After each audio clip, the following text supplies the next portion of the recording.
It's a pleasure to be here this evening with everyone. I welcome everyone to this month's edition of the Mentoring Research Network monthly meeting, which we've always held in a virtual space. And we've been doing this for quite a few years now. It's nigh on 3 years, and it's always been an interesting time and interesting opportunity to rub minds, to deliberate, to exchange ideas, to collaborate where necessary, and to improve on ourselves as individuals and collectively as a group. And so I welcome everyone. On my screen, I see quite a few new faces. I'm quite familiar with Gokul, with Habib, but I do not know if I've met is this Melissa? It's spelled quite differently than I know it to be. But I see one Melissa Kelly and a Tiffany Vone. I do not know if I've pronounced both names correctly. Please feel free to correct me if I mispronounced any of the names. I would like to hear from these two persons. I recall meeting Professor Jennifer at the last event. So, Professor Jennifer, it's a pleasure to have you with us again this evening. How are you doing? Thank you. I'm great. It's nice to be here. I'm excited for this presentation. Thank you very much. Welcome once again. And so, Melissa or Tiffany? Hi, how are you? I'm sorry for my voice. I have a cold, so I apologize. My throat's a little scratchy. So I'm actually in the United States. I'm at the University of Texas at Austin, and I just recently switched to environmental health and climate change, but I work with Native and Indigenous communities, so I'm really excited for this presentation, and just looking forward to what you have to offer. Oh, it's a pleasure to have you here. Oh, wonderful, wonderful. I think And I also teach global health, and so I always try to incorporate Indigenous aspects into my presentation. So I'm always excited to learn more about it. wow. Thank you. That's a very robust one. Very interesting. It's a pleasure to have you here.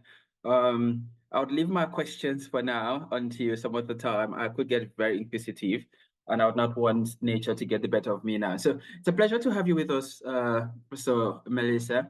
How about the other person was Tiffany. Tiffany, Hi, this is Tiffany. Can you hear me all right? very much well. How are you doing this evening? Wonderful. I am well. Well, greetings, everyone. My name is Tiffany Yvonne, and hopefully, once I get to my next destination, I'll be able to actually hop on camera as well. I am also located in the United States in the Puget Sound region of Washington State. And where I am, we have several Coast Salish tribes here. And today I'm actually going to be in the area with the land of the Puyallup tribe. I am actually a community cultivation practitioner and a facilitator. And a lot of my touch points are really around those intersections of social ecological community building, and particularly addressing various environmental issues, also around sovereignty and human rights. And so I actually found out about this group through just the Planetary group. They sent it out, and I said, this sounds interesting. And I wanted to check it out. So I'm glad to be here, and I'm looking forward to the presentation.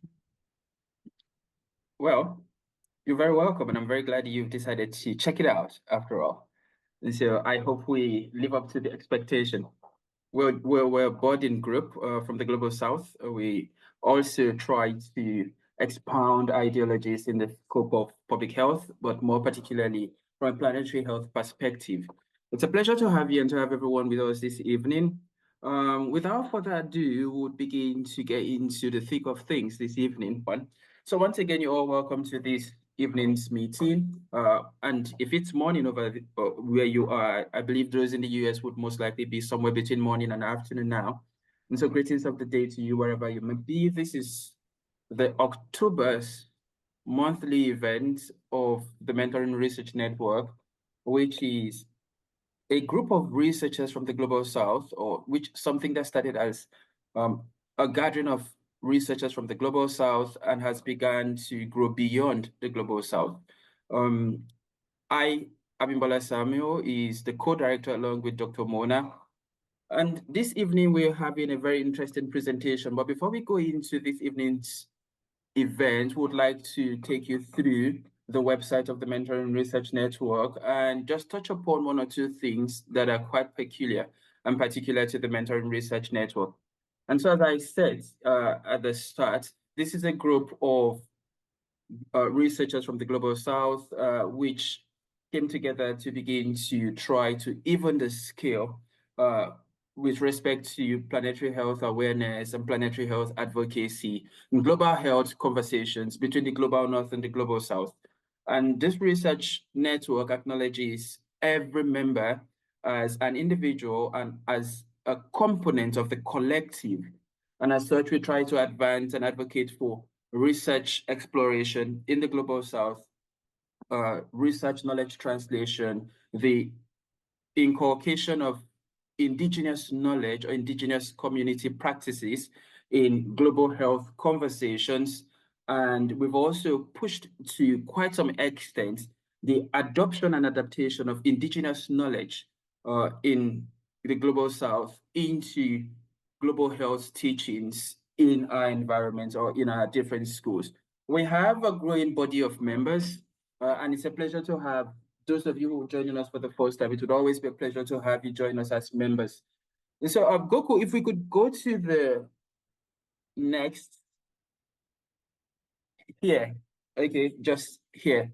And so our goal is to broaden the geographical and cultural understanding of medicine, traditional medicine, but not only traditional medicine. We're also trying to deepen our knowledge and understanding of the ancient wisdom that has been passed on across generations, some of which is beginning to get lost in transition as generations pile on. And so we're trying to build a structure or put a structure in place where we could actually glean this knowledge from the people who have been channels of its transportation over the generation and pass it on to our generation and the generation that is coming after ours. And we do this by studying the diverse practices of indigenous communities, hoping to foster an integrative and holistic approach to health. And one of the things we often advocate within the MRN is that medicine is not a fast and hard rule approach. It's dynamic, and because of its dynamism, it's often open to misinterpretation. And so in the MRN, we try to guide the interpretation of traditional knowledge and how this applies to conventional contemporary medicine, trying to find a balance point where the traditional is not altogether abused or ignored, and the conventional is not derogated. That is what we're trying to do in the Mentoring Research Network. Next slide, please. And so to this evening's webinar, I have with me Gokul Rajendran, who is a wonderful colleague and a member of the MRN, who will be speaking to us on a concept some of us may already have heard, but to some extent may not be very familiar with, and it's the Ayurvedan approach to health and healthcare.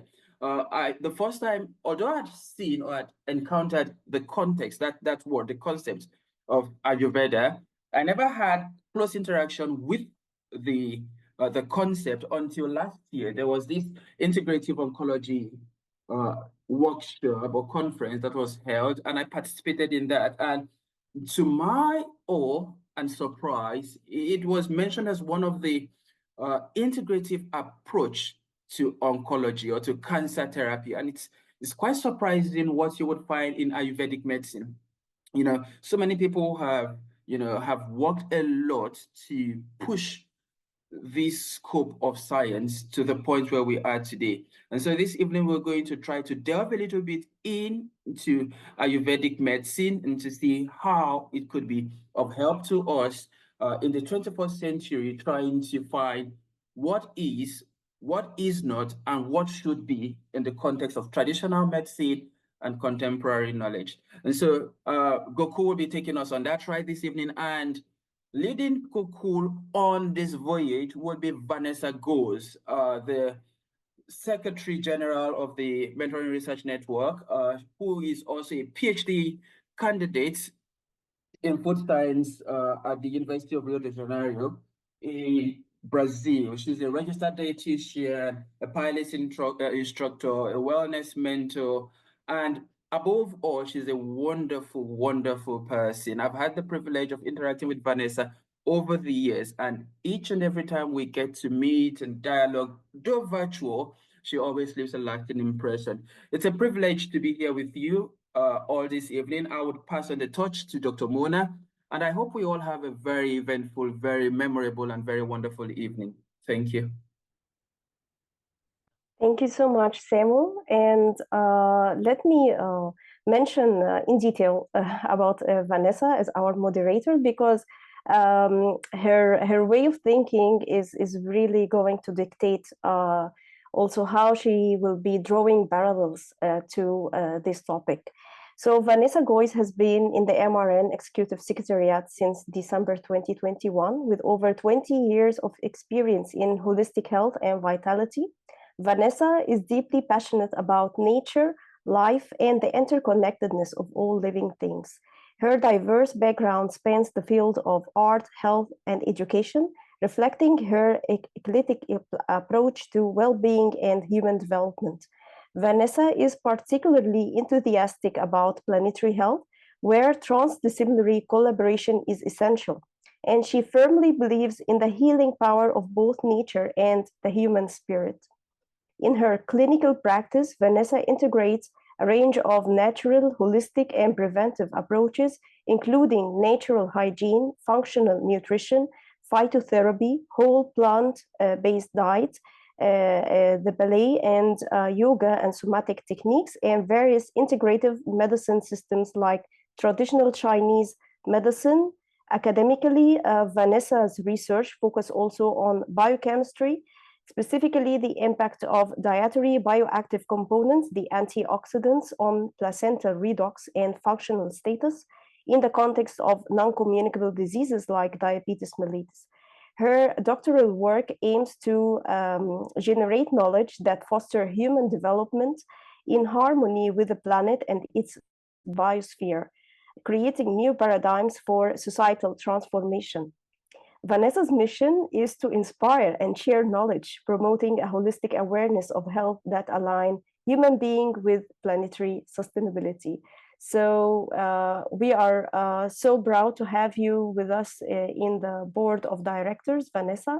And to moderate this very important session, I will hand it to you now to present Kuku, who will be leading us in a very rich landscape of Ayurveda.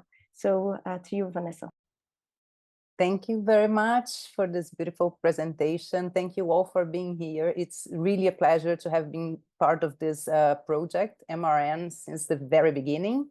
And it's a pleasure to be, mediating this event because it's really a mark point that we need to make within health is to bring back our traditional knowledge to the ground. So it's a very important thing. So with no longer delay, I will present you Goku. So we can start. So Mr. Goku Rajendran is a passionate Ayurvedic medical student from India and an exceptional young leader. He joined the Mentoring Research Network in December 2023.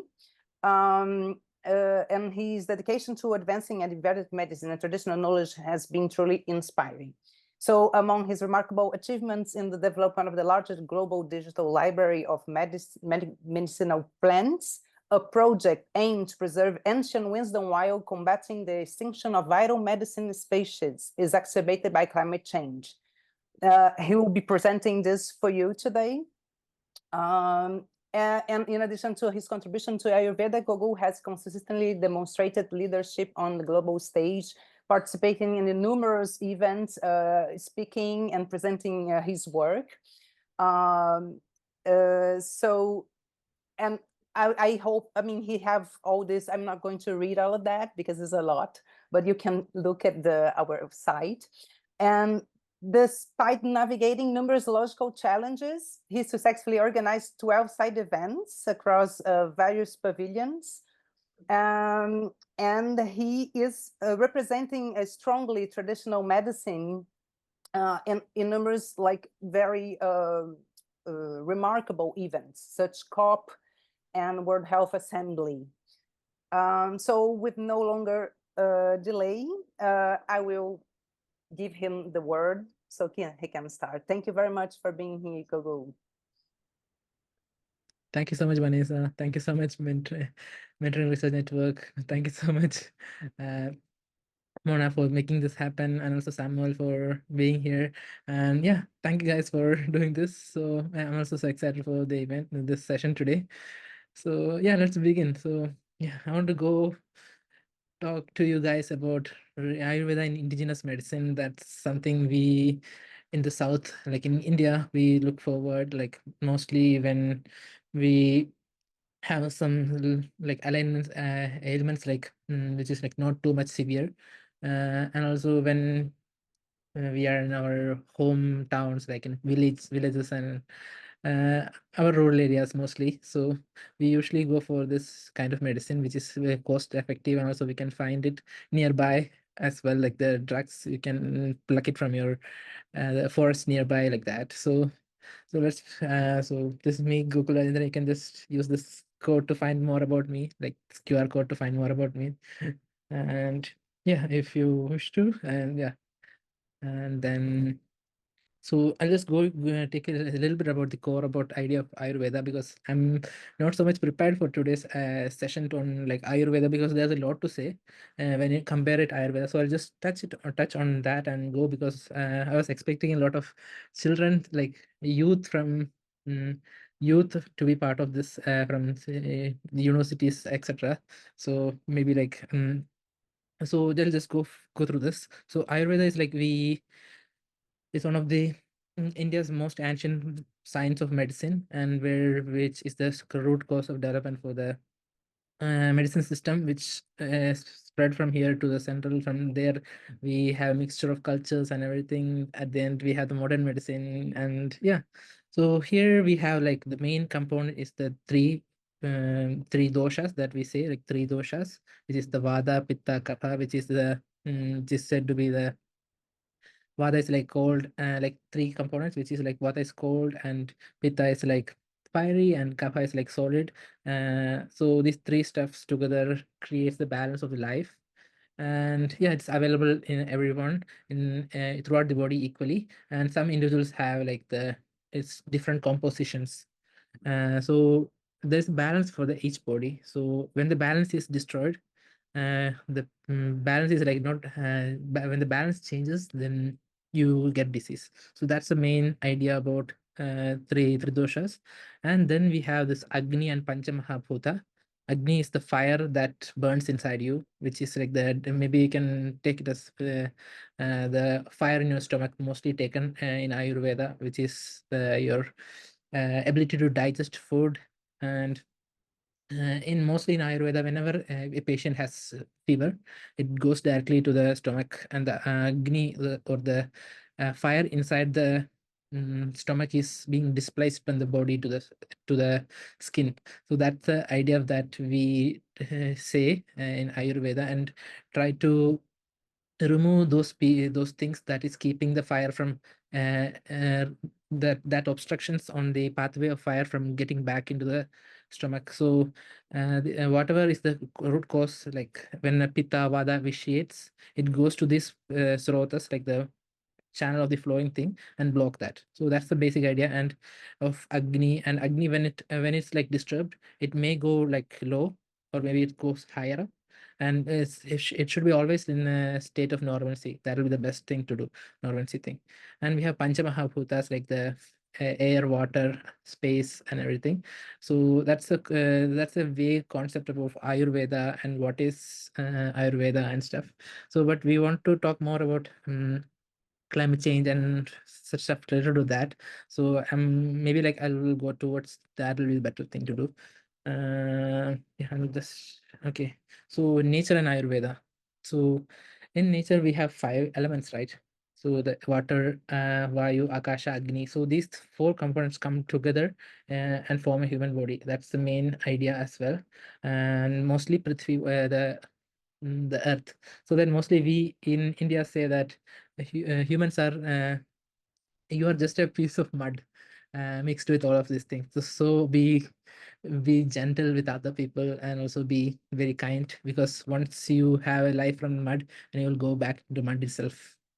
So something so meaningful, as well as like uh, which is used for treatment purpose as well. Like if you are having diarrhea, then the content of water is being less, like low, goes low, and other Panchamahabhutas get increases. So it's like the balance of the body as well as it interacts with the nature. So if you're in an environment filled with water, then you will be more susceptible for waterborne diseases. Like it's in an old kind of science. So they say that you're more susceptible to the cold temperature and waterborne diseases, stuff like that. Uh, so yeah, so the environment plays a real good role in the disease diagnosis as a doctor, and also like how we should treat the patient. So next comes the plants. Mostly Ayurveda uses plant-based drugs to treat, and as of you, everyone knows that the drugs being like there's no availability of plants to cut down and take and use for this kind of making medicine stuff. So there's a destruction of that, and there's a lot of adulteration and increasing stuff like that that's happening.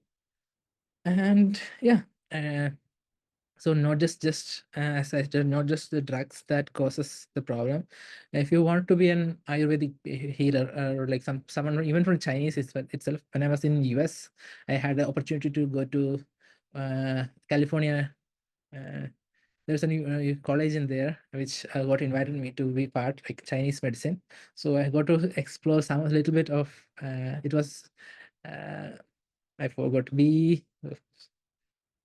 um, Berkeley, sorry, I forgot the name, but it's in Berkeley, and it's near the University of California. So they got me the opportunity to learn about nature and how its interaction with nature can give an effect on our body. The same thing is also for Ayurveda as well. Like the environment, even if I'm a patient and I'm given this medicine, mostly the physician asks us to be in a place which is not too cold or not too hot, and have this medicine, not to go expose yourself in sunlight more, or not to go not to go near these rivers or oceans. It depends upon the disease condition. So as of right now, because of the climate change and the factors that is changing so much, our environment is changing. In Ayurveda, there is one concept called Janapada Dvamsam. Dvamsam means Janapada means population, and Dvamsam means destruction. So it's the main 4 factors, like you can say, like air, water, land, and the seasons. Uh, and sorry, mm, and then so okay.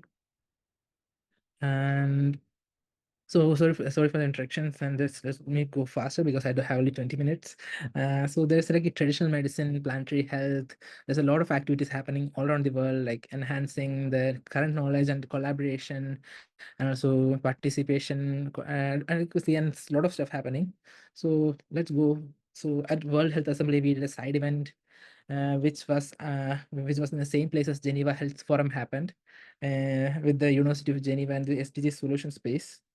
We have Mona over there who was one of the speakers, and also some of the other nice speakers from IFMSA, from the Pharmaceutical Federation, from Italy, and also from Nepal, who studied Chinese medicine, also from an Indian medical school as well.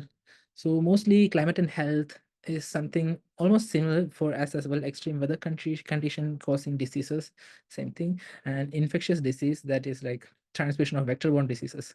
I have a nice example that is coming up in after this, so please keep waiting for that, because the weather condition changing, now the mosquitoes can go more towards the top of the towards the more colder areas, and because of the climate change climate change is happening right now, and this is creating more diseases like that, and air pollution caused by pollution, mental health issues, poor poor water and poor water insecurities, and health care disruptions due to the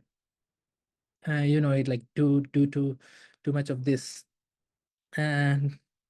disruptions that is happening, and also the in health inequality that is also happening, because in Ukraine, I was been in Ukraine, so there due to the war there was like issues with access to the healthcare, because due to the war there was no infrastructure help and stuff, so people were like from choosing another option of not taking the medicine from the pharmaceutical, but they were using the eye drug store, which is like plants, and they were trying to use it without any prescription, nothing. They were like, okay, this information is out there in the out there in the internet, and we'll try to use it because it's far cheaper, and also it's easily available. So people were trying to use the drugs, which is not like not prescribed by the doctor, but from like a plant-based drug system, like from the traditional things. And yeah, it was like it's this inequality happening over there, and the disruption due to climate change, wars, and other issues as well.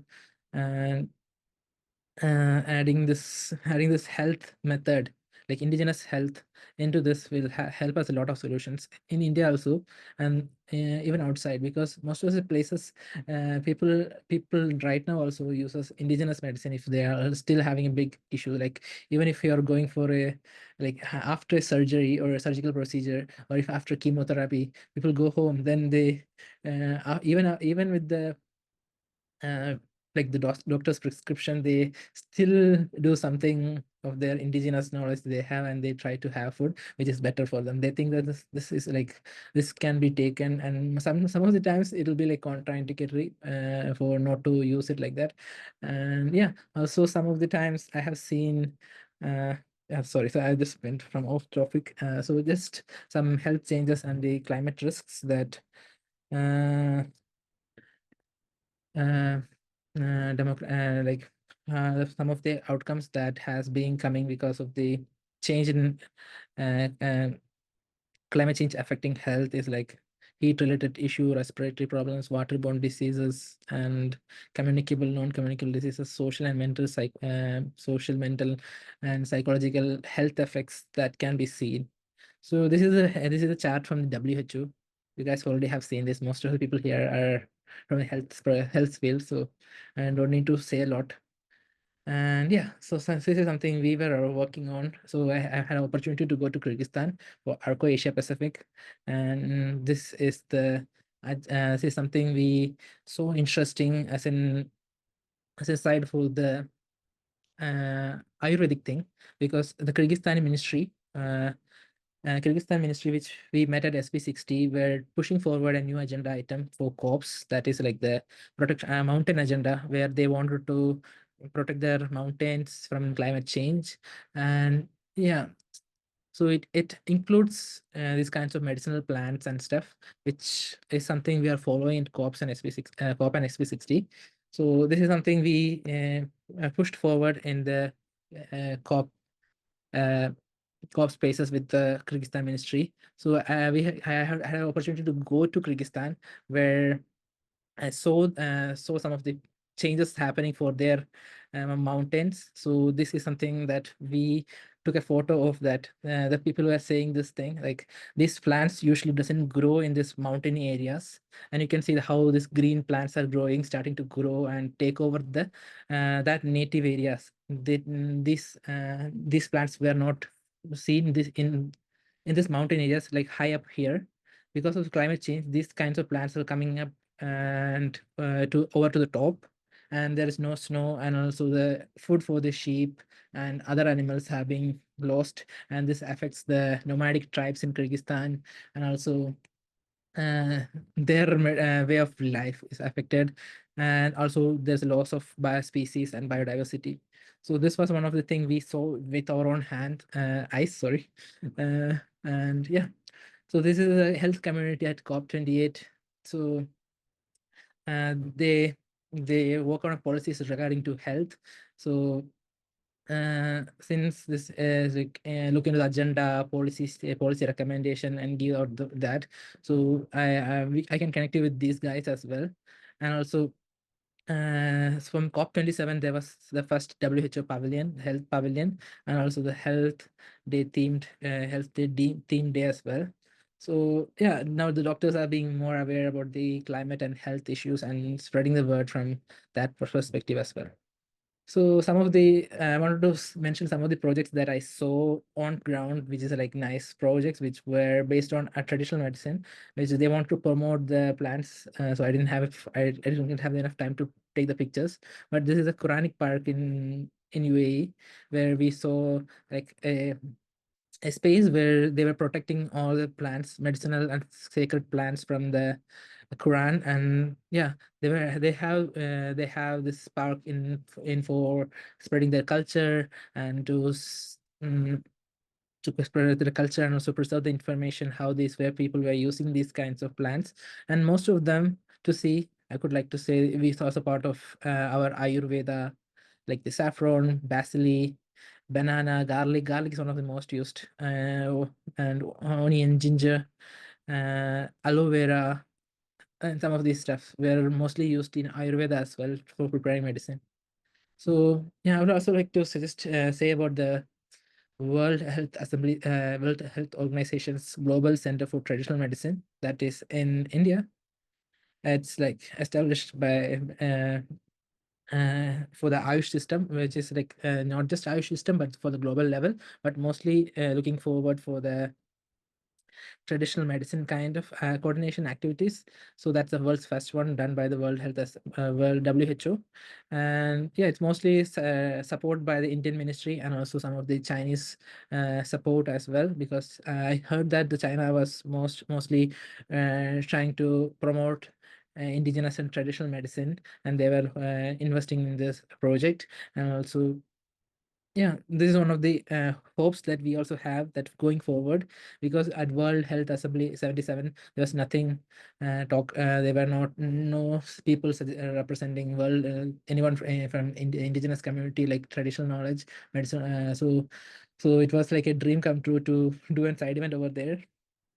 And yeah, so also the thing that Vanessa told, like 28th COP, we had 12 side events. These were one of some of these things that we implemented on ground with of some of the parties from Mexico in different pavilions. And it was like really something to showcase, as I think like we had this entertainment pavilion showcasing how people it's related to healing and the mind as well. So just going forward, and this is the Egyptian pavilion. Mona was one of the speaker as well here, and also we had the representative from WHO Egypt, and also youth support from the ISM veterinary students, and also IFMSA.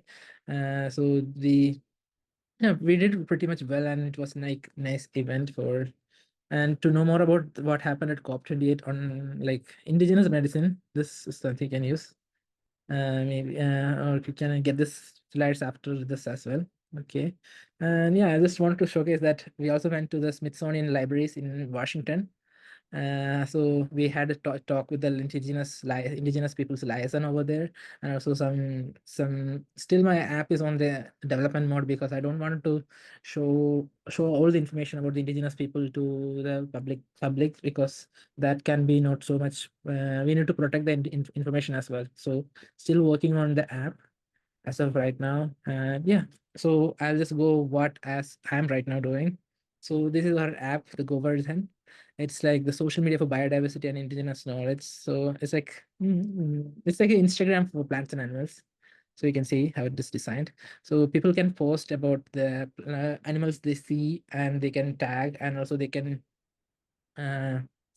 like tag about the animals they are seeing, and then they can share it with other friends and family, and this will be put into one small space where there's I can't have the can I have okay, maybe wait a minute, spotlight. No, oops. Just a minute, 1 minute. I think that works.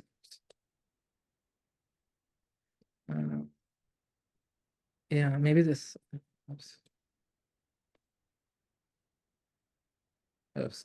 Sorry. So we can see this one, this field fair. So we can give our own names for the biodiversity that we are taking a photo of, and that becomes a profile. So that whenever you see the same thing, you don't need to know the name of the scientific name. Just keep on uploading the same. Keep on uploading the information that you know about those things, and yeah, we want to take the data and create a database for that in your locality, and get information about that based on like the map information, like highlighting the biodiversity nearby with the community building and awareness building about how biodiversity important. Because when I join, I'll take a picture and say this plant is important for me because my grandma told me this is the thing, and like that I will share this information to my friend, and he'll also know that I'm calling this thing as field fair, this bird as a field fair. So he can also tag post about field fair, calling it field fair, even though he doesn't know the scientific or botanical name. And yeah, also we're collecting information about how the chemical compounds that's been used in this by using different kinds of tags, like the chemical compound tag, disease tag, which is disease used for, and ad tag is for plants, and the and also like these kinds of tags are being used to differentiate the data from the post and get information, like searchable information around for the people. And yeah, it's also like a blog kind of thing. It's like Instagram. So that is the project work that we are doing. And to conclude, that's it. To say this thing is that we are trying our best to push forward. And at the World Health Assembly, I noticed something that there's a lot of people who didn't make it to like traditional medicinal field, who were really passionate. They couldn't make it to the World Health Assembly, or because mostly they don't have a representation in NGOs, or indigenous people doesn't have that representation on ground, or like maybe when it comes to funding they doesn't have support. So it was really sad for me to be the only person standing over there all alone, working on one of the side events that I wanted to do. But other than that, finding the support needed to pitch to the University of Geneva and find the funding and finding the speakers, that was one of the challenging things. So we had like almost three speakers, about around five. Three were like online speakers, and two were the people from IFMSA, and yeah, it was two speakers on ground, and one of it was really hard for us to push it forward, but still we are pushing it forward with different NGOs and other parties. So yeah, there's still hope. And we at World Health Assembly, we also met the public health director of climate health, like environment and climate change, and she also said keep pushing forward, and it'll happen someday, that it'll like people will you'll have enough support on ground, like NGO supporting you, which is something I would like to say at the end, because it's still there's a lot of work we need to do. And yeah, I'm passionate about doing this, and hope you have any questions to ask me or something. It'll be great to hear from you guys. Thank you, Gokul. Thank you. Actually, we have one lovely presentation. We have one question here Let me see. It's from Teresia. Hi, Tess. I'm a Ayurvedic wet wipes. I was introduced by mom. I loved the packing of and it smells. I wonder, do they use indigenous plants in the ingredients? So Tess is an African lady. So her mom, I'm not sure if Ayurvedic use I never been to Africa before. indigenous. Yeah, I never Plant. been to Africa before, but I don't think we use wet wipes, like wet wipes here, and also Ayurvedic wet wipes. Yeah, if it was part of turmeric and something else, maybe it will be our turmeric, because we have used some kind of wet wipe when there was COVID here, where we used to give turmeric, this wet wipes, not wet wipes, wet clothes, which was dipped in yeah, turmeric and stuff. So probably something related to that, then it will be Ayurvedic. But it's not just a flavoring thing. If it's a flavoring kind of just a limited quantity or something like that, then it will not be. Mostly Ayurvedic comes with, yeah, there's this hands, right? So I mostly have Ayurvedic comes with, like, most of the drugs will be the most standing out, because Ayurvedic drugs doesn't have a lot of impact if you're taking it a small quantity. So to have that impact, it depends on the different drugs and how you prepare it, but mostly Ayurvedic drugs doesn't have a lot of impact if you take it without the proper kind of system that you have to take it. And yeah, so I don't think the wet wipe will be that too much to Ayurveda. I think that would be my answer.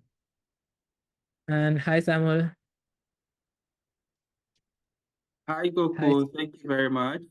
Thank you for your wonderful presentation. I would save us some time by going straight to my question.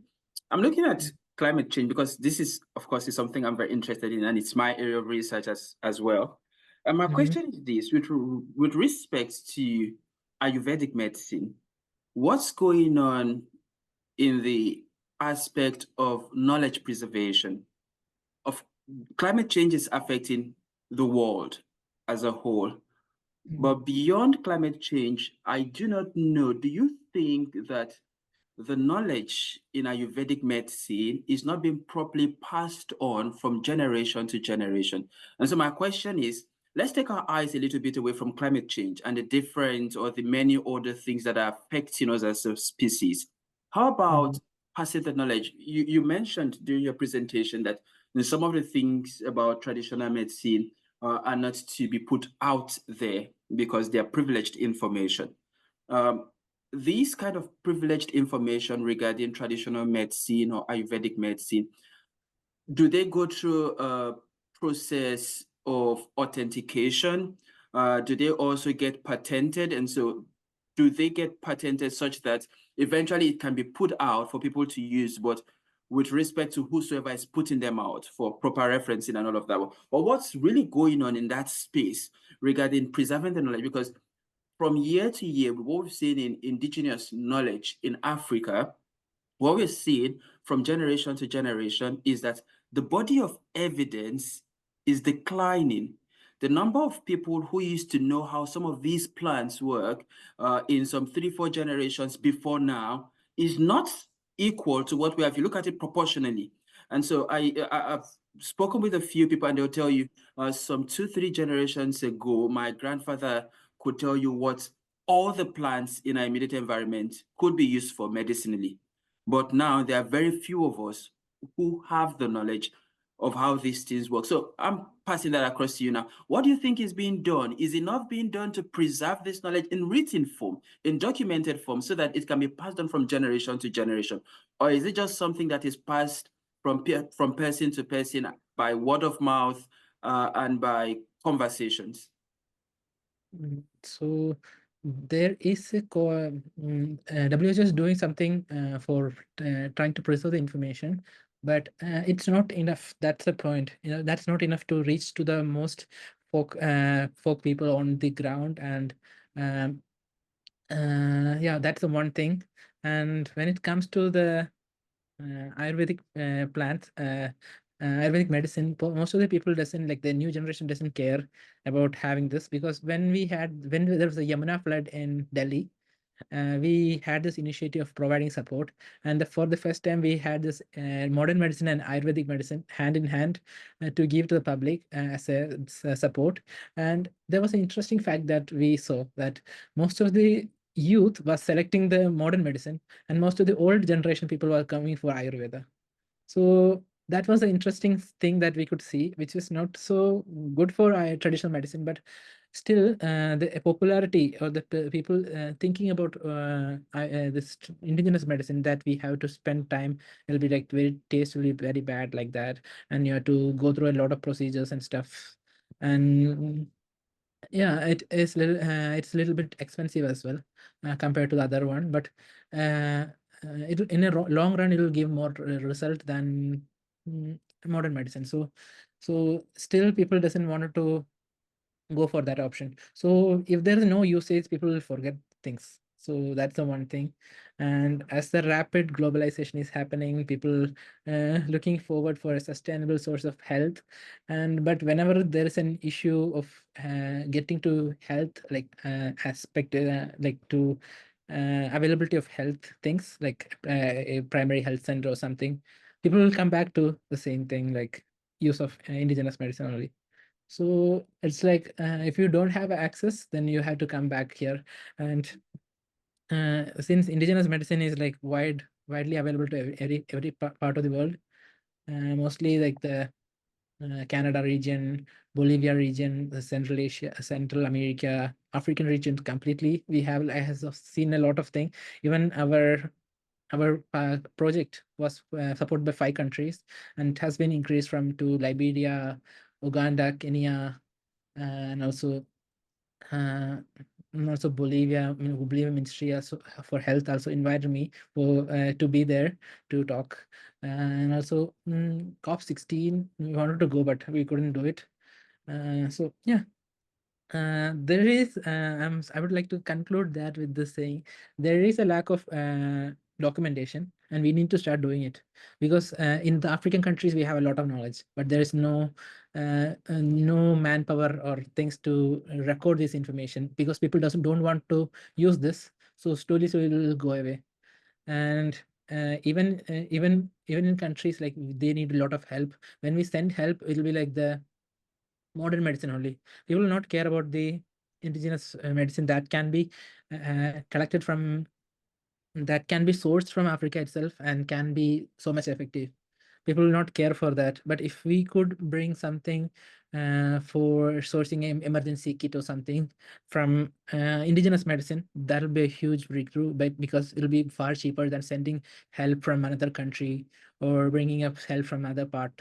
Because we can ask the people to itself like make this drugs, and we can make that drugs locally, and then we can distribute that.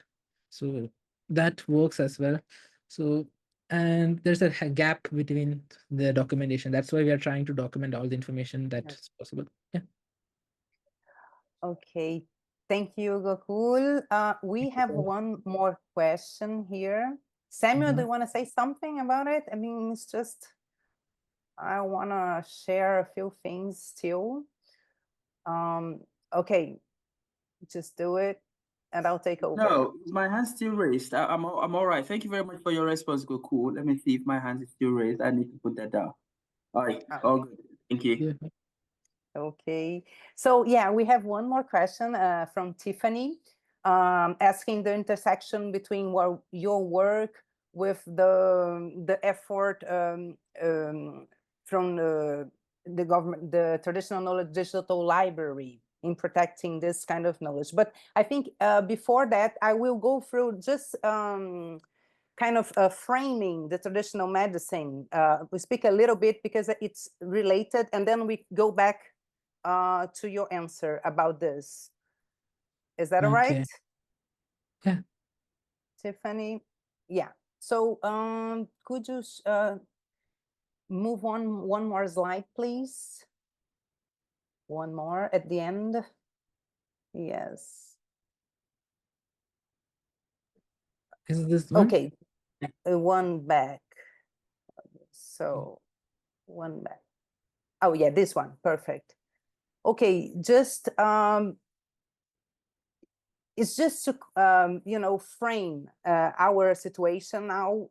We have been with this since the 15th century, you know, with this philosophical, and our knowledge have been growing. Traditional people and ancestors have been there for since always, right? But the European Eurocentric view of history, we have been like since the medieval times and Christianity, we have been kind of shutting down all this knowledge. You know, with scientific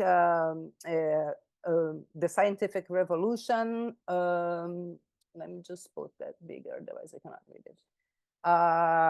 Revolution, the colonialism. So you know, we find a specific way of knowledge, which is the scientific methodology, and we have been like stick to that, forgetting everything else. So we have been getting this awareness, you know, since the 18th century, like Romanticism, now with Goethe talking about a great harmonious totality of earth integrated as a living being. Also the Gaia theory in the 20th century, the complexity theory, and the ecological vision, also the deep ecology in the last century. So it's like we forgot everything because we are kind of blocked because of the history and the colonialism, basically, that took just one way of understanding. And then with evolution, we start to, you know, identify and understand that, you know, the machine, the mechanicistic way of looking is not enough.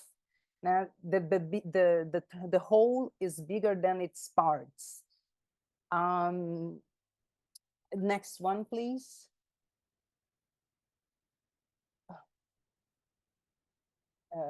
Gokul. Okay.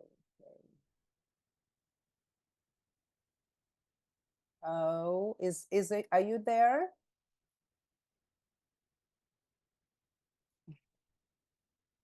Okay, is Gokul sharing, right?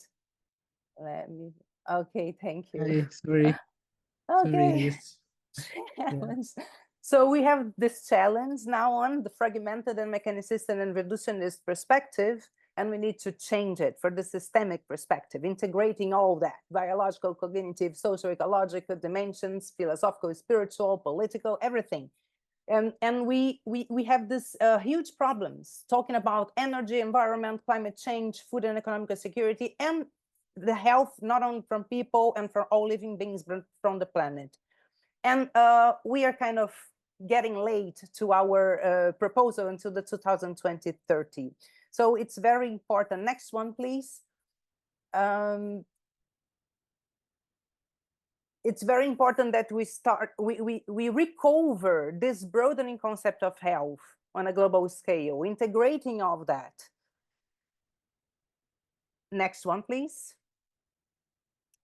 So planetary health comes with this reminding, you know, like around the 2015 or something, planetary health came with this whole perspective, reviving all this ancient knowledge that we always had been of this interconnection between nature and life, not only from humans, but for all the livings. Next one, please. So it's essential and crucial and very important that we recover this. Everybody here probably knows already, otherwise wouldn't be here. Next one, please. And to recover this harmony with nature. Next one. So the World Health Organization have been working on that. They already had these 2 meetings, one in 2023 and the other one in 2025. And they are defining, they are structuring, they are creating documents, guidelines about it, trying to foster all this knowledge. Next one, please. And we have a lot of documents like already done and published talking about this, the recognition of this ancestral knowledge. And it's essential for us to sort out all these complex problems that we have been in the Anthropocene or Capitalocene. Next one, please. So in Latin America, we also have this movement called Buen Vivir. It's like good living, is a Latin American good living. Talking about this, you know, with these 3 main concepts: spirituality, equity, and sustainability. It's a big movement in South America. Next one, please. And the traditional medicine across continents, we have many different ones. Ayurveda is one, depending on the location. So from India, and here in Brazil, we have a lot of the indigenous medicine, but all of them have the same basis as principles, now, which is a holistic approach to health, integration of natural elements, spirituality, and balance between us and our ambient. These I took from the World Health Organization, the traditional medicine main place, which is going to be shared in our chat. Next, please. So, and Americas, the Americans are one thing about this traditional medicines is their location, the cultural. The cultural each of these places are very important in defining the principles of those medicines. And the Americans regions are very, very rich culturally and have many ancestors and traditional ways of healing. And we also have the Afro-descendant that came in the colonialisms from Africa, mixing everything and creating a very strong traditional knowledge here. Next one, please. So yeah, this was, I literally took this from the World Health Organization link that I mentioned. And it's very interesting to go through because they talk a lot about this relation of this vision, this holistic vision, and the integration of all these aspects to the health understanding, Next one, please. So the indigenous medicine, it's developed by these people. We have nothing like catalogated yet. It's starting to appear like universities and places of study, and the people are the leaders, the shamans, and the people who have this knowledge, which was always passed by word through generations, are starting to catalogate. These. But the key characteristics is the holistic view, this ancestral knowledge of, your ancestrality, the use of plants and natural elements, the community focus, the figure of the healers, of the shamans, as we call, a balance with the environment, and the prevention as like the main key. Next one, please. And the connections between the Ayurvedic and the indigenous medicines go through these principles. Again, it's natural remedies, holistic approach, is a personalized healing, have the mind-body connection, the spiritual dimension of healing. It's a very important thing in the indigenous medicine. The preventive characteristics. So now we are trying in the Brazilian government health systems, SUS, they are implementing, all the principles are based on this ancient knowledge. They are implementing these concepts in the primary care, and they are kind of making it more present in the government health systems. Also, cleansing and detoxification, which talks a lot about our problems with after the industrialization. That talks about our main problem in health, which is the non-communicable diseases. We lost this connection about the food, the real food, and we are intoxicated at the end. The connection with nature, and also rituals and symbolisms. So dance and many different rituals, because the community feeling, the connection, as the lifestyle medicine says, that connectivity is one of the pillars of health for the lifestyle medicine, which means connection with the other, connection with your environment, with the people, with the living beings. And these in the rituals are and are very presented.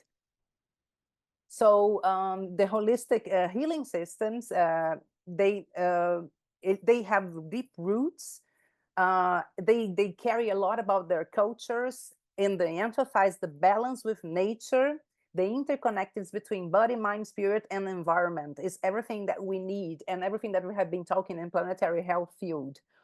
So this integrative approach is distinct from the reductionist, the symptom-focused forms of modern medicine that started when I started showing our history, like specifically with the Eurocentric viewism that we lost with the scientific revolution and all that thing that we passed, that we forgot about it. So it's time to recover. What else? Next, please. Did they share anything else? Yeah, so this is just finishes 2 more slides. It's just that we have this implementation challenge, which is connected to the question from Tiffany, if I'm not wrong.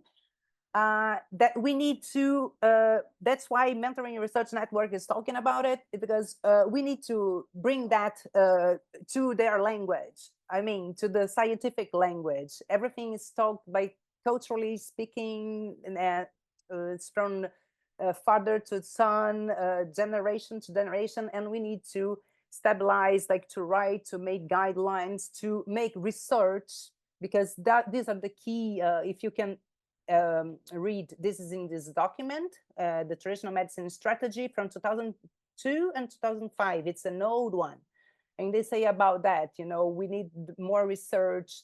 We need more formation for professionals. First of all, we need to value new paradigm, also understanding this health conception, and also the priority areas for research. So everything is there already since that time. It's up to us to move this forward. Next one, please. Is the last, I think. Yeah, so this is the last one is from 2014 to 2023, and I also put here the first line here of the difficulties faced by the member states towards the regulatory issues related to traditional medicine are lack of research data, lack of mechanisms of control and regulation. So we have a lot of work to do as researchers and health professionals. I think that's it. Gokul, could you please move on? One more, yeah, that's it. So, yeah, sorry if I went too fast. I was worried about time, but I wanted just to give this panorama where we are now. You know, now we are. It's just to work, because it's an awareness. You know, the World Health Organization, it's already aware of that. It's everything being documented. It's just to move it forward. So now questions, and also if Gokul could answer Tiffany's last question, would be cool. it's I related to could- this effort that I Yeah. mentioned. Thank you so much, Vanessa, Thank for you. having this session. And it was really nice and insightful for the Brazilian part. I'm also looking forward for coming towards Brazil to see the Bolivia as well and Colombia, but it didn't happen because I don't know, and I couldn't find the funding, yeah, to travel, so it didn't happen. So, but still, it was really nice to know about what's happening, and I still lack the idea how the system of traditional medicine works in Brazil, in that region of South.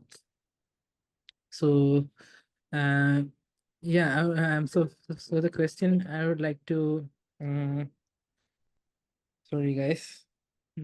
So yeah, so for the answer for Tiffany, so curious how it works, interesting. So it's intersecting in, it's like it's something different, something which has been never done by people before. So the different factor in the GoVersion app is like if we give a username to plant, so that if I don't know the plant's name, like if I have a plant with me and I don't know its name, so but I know the local name, that this is something like um some name which is like Tulasi maybe. So the local name is Tulasi. So I know the Tulasi local name, but I don't know the official botanical name. But still, I can post about the posting that Tulasi, and I can post that with my local name. So I will get the local name, the plant information is collecting the local name, and the information about how these people are using this thing, without that person needing to always think about that the scientific name or something, and create a profile for that plant. So once the person like after a lot of interaction, people will notice a lot of information. Then they will try to find the name of the plant. And if they couldn't find that plant, we will help them out and give the suggestion that this plant is this, and we will connect it to the scientific database. When we connect it to the scientific database, then it'll be linked to the all the people who has been doing the same thing. Like maybe I'm also doing the same thing with Tulasi. Someone else with with other username, maybe like another regional name, they will be calling it as Krishna Tulasi. There's other regional name, and these two usernames come together in that scientific name, so that we collect the local name information, and we categorize it in below the scientific name, something like that. So it's like a different way of collecting data and putting it together. Yeah, and that's a significance, and that's why we are featured by this many countries, because it has been never done by someone else before. And share the applicable practices for traditional medicine. So with the app, you can find out, like if you're having a stomach pain, you can just go and look for the stomach pain thing, and just you can find some plants that been used for stomach pain. So now the app is available only on Play Store, and we've been having some difficulties like development stuff, because I'm also researching on how to put this data out there. But still, the app is being used by people. That's the situation right now. So yeah, it's just like to suggest plants that this plant is this and this can be used for this, so that whenever I see a plant which I can recognize, okay, in my community I saw this plant is important for someone because of this reason. Because whenever someone uploads an information, that comes up in the community map, so we can see this plant here is something useful for someone, so we should not destroy that plant, or maybe we should protect this plant. Same use I can also come someday, so it gives the value for that plant. In that kind of perspective, we want to engage that crowd towards preserving the knowledge, and also valuing our biodiversity. Thank you so much, Kuhu.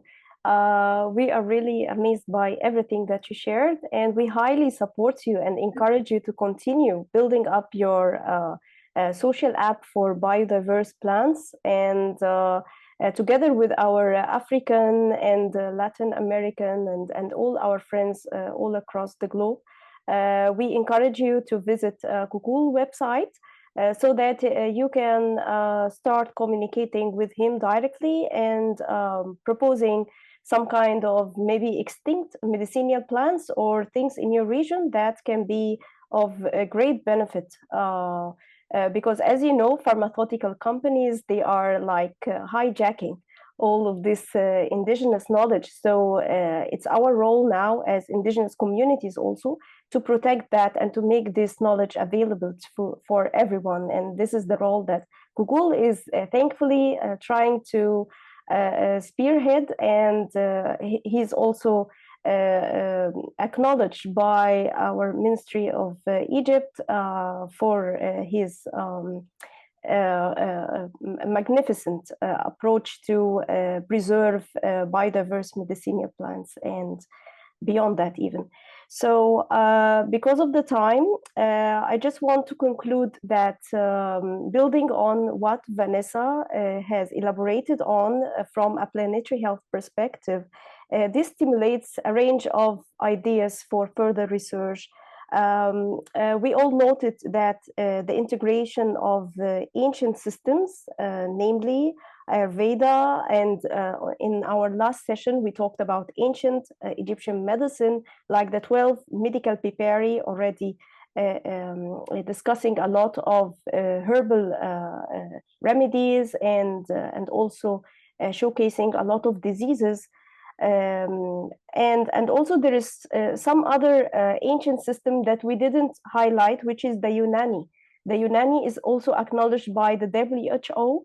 And this system, it has to do with the Greco-Arab region. And also it relies heavily on Islamic medicine.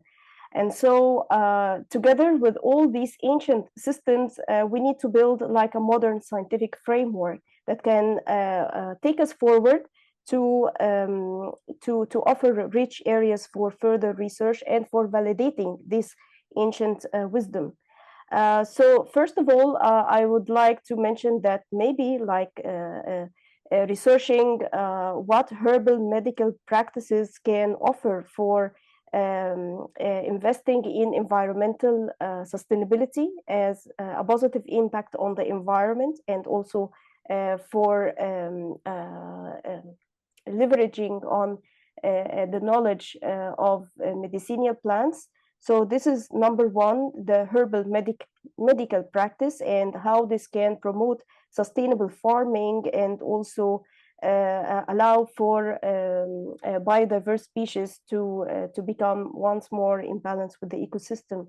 Second thing, I would like to highlight how traditional diets, and also Vanessa, she shed light on the value of diet and how Ayurveda or Latin American principles, or even the Unani dietary principles, can emphasize locally climate resilient agricultural practices and also nutrition that aligns with the gut microbiota of local communities. So this is like zooming in, zooming out to see the benefits of traditional diet in our communities.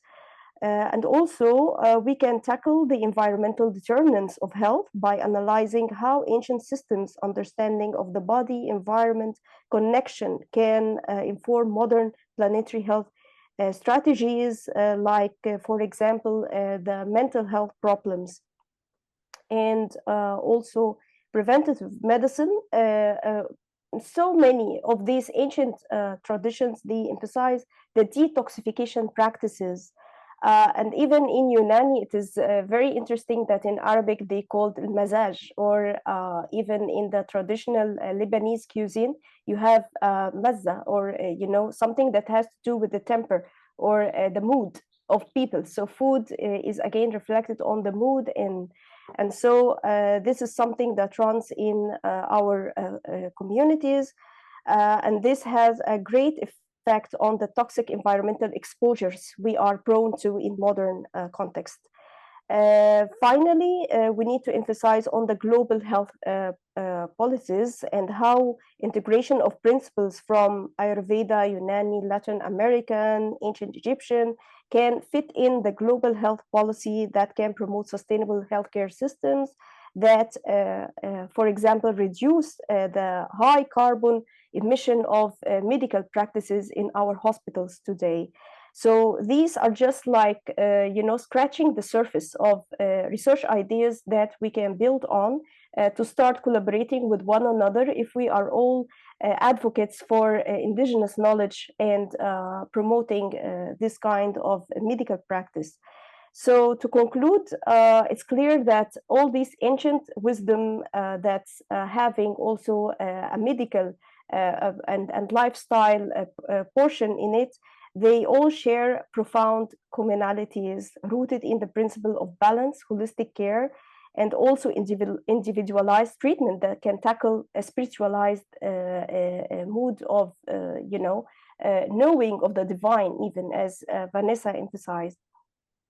And so this all these systems emphasize the harmony of the body, mind, and spirit, and underscores the importance of diet, lifestyle, and natural remedies in promoting health and preventing illnesses. These ancient healing traditions, despite originating from different culture, yet they reflect a timeless wisdom. True health is achieved through nourishing balance within ourselves from inside out and to our environment. So let's just carry forward the integrated approach to wellness in our modern life by harnessing traditional ways of knowing and leveraging on our collective wisdom to prevent any of the current, healthcare problems. So with this, I can handle it back to Vanessa, and also don't forget there is an end of webinar survey. It's just like 5 questions to fill in. It will not take time, but this is important to gather your feedback and comments on after discussing this topic. So back to you, Vanessa. Thank you for wrapping up like that, Mona. Well, I think the message is clear, right? It's like more than time for us to regain, recover or rescue is a good word. All this knowledge that we have been from our ancestors all over the globe. Since we are seeing all the problems of Anthropocene or Capitalocene, we are more than in urge to do so, and have people willing to do that is us. We are here giving our time to be together here talking about this. So it's just, hands-on. Let's move on and get together, collaborate between us, because it's just with this unity and community sense and sharing ideas and sharing knowledge, the transdisciplinarity, that we are going to be able to tackle all this huge complex challenge that we have. So MRN is open for you whenever, if you want to, collaborate doesn't matter how, like research papers, webinars, just sharing knowledge, exchanging knowledge, documents. However, we are very open. So if anybody wants to say a word or so, just please feel free. And it's a lot of gratitude that I'm finishing this meeting. So thank you.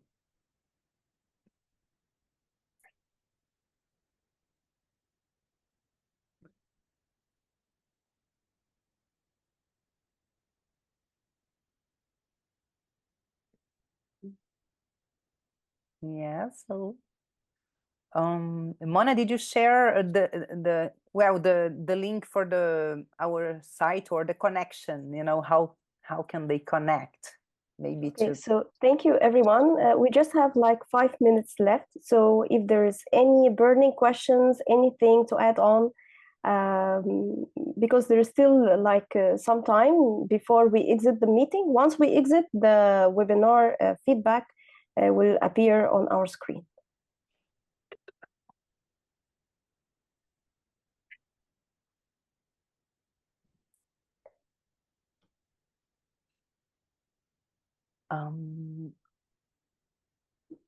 Mona, did you share the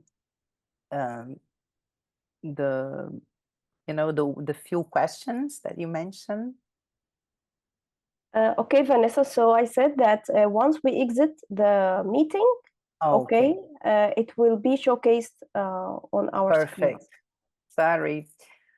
So any burning questions, anything to add on at the end of the meeting? Frederica, K. Smith, Melissa, if there's nothing, then we can try to navigate through the webinar feedback and get in touch with you later on our socials. All right, everyone. Can you hear me? Yes, Habiballah. Yeah. Thank you so much to everyone. It has been a wonderful and insightful session. Thank you, Gokul. Thank you, Vanessa. Thank you, Samuel. And thanks to everyone who took their time to attend the session. I've really gained a lot. I've actually learned more about Ayurveda and all encompasses. So thanks to everyone. Yeah. Bye. Oh. Bye-bye. Yeah. Thank you, Habiballah. And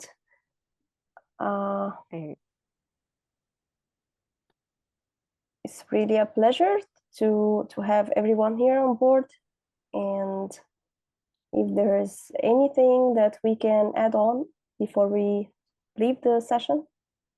I think we need to work a lot for making this happen, and there's a lot of people here already who are supporting, and it's so nice to see everyone here. Tiffany, Vanessa, Marisa, Shadujin, Kai, and Frederica. Thanks so much, Mona. And yeah, thanks so much for everyone being here and also supporting this event and also supporting traditional medicine mostly, because we need a lot of force, and we need to support those indigenous people who has this knowledge but still not been recognized, and which also like traditional knowledge which can also support the WHO's universal health coverage plans to cover more space with less resources that we all have, because biodiversity is everywhere. And in India we are taught that there is like all the plants is like something which has a medicinal potential, and even if you are taking a poison,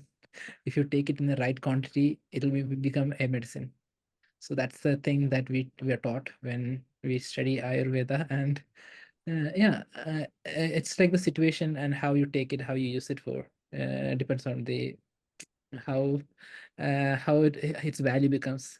So traditional knowledge, we need to explore, we need to find that key things that can increase the value of traditional knowledge. Thank you so much, guys, for this session today. Thank you, guys. Thank you, Vanessa. Everyone. Thank you. Tess? Well, mine is to say thank you as well. I'm so happy to be back to the monthly meeting, and hopefully I'll be able to join the coming ones.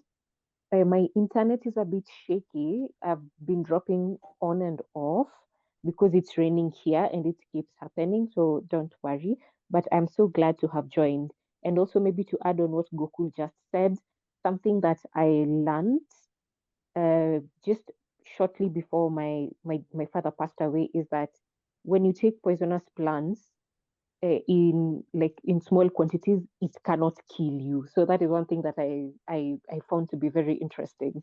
So the way he said it could be medicine for on my side, I learned that it couldn't um it couldn't be a reason for you to lose your life. So I'm not sure how true that is, but I found it to be very, very It's not like interesting. that. It's not like that. It's not a small quantity. I mean, like it depends upon the situation, how you use it. So in some cases, when you are like, if you're poison bit, we use the same poison as an antidote, like poison treatment to destroy the poison, like that. So it's said like if you have a Okay. have a current situation where you can like use a medicine, like, and medicine is named as like something. Even if you take a poison, if it's used properly in proper conditions, proper timing, then it can be a medicine, like that. Not you should take poison, sorry, not like that. And okay. there's this case I would like to say, so you can understand something. So there's a poisonous plant which people grow near our community, and its flowers are poisonous if taken in large quantity. But still, these people take this flower and put it in the food that's given by the priest from the temples to the people. So this poisonous trees flowers are being put in this food and then given out as the gods, like what to say, as an offering that comes back from the gods. So it's given out, but so people eat that, but they don't have enough, don't get any trouble because it's a small quantity. But these plants are here and there. Yeah. So one day, some people accidentally, while having a call, she accidentally took this leaf and was eating that, and she ate a lot of this plant's leaf that she ended up dying at the end. So at the end, people started criticizing this plant because it's poisonous. It should not be planted near any place where children are there and stuff like that. But only if it was a single case, and only if you consume a lot of this plant, this effect comes up, like a poison effect comes up. And after that, this media took this up. People were cutting these plants around their villages and everything because they saw this as a poison and can cause problem to their children as a threat. But this plant didn't do anything. And if you consume a lot of this plant, that'll cause an effect. So yeah, it's culture, it's politics, it's media and everything communicate together. Yeah, thanks for asking that. And thanks for saying that as well. Thank you too. Over to you, Yeah. Mona and Vanessa. Thank you very much, Gokul and Tess. And now we've officially ended our meeting. So don't forget to fill in the feedback form. And until next time, take great care of you and bye-bye. Bye-bye.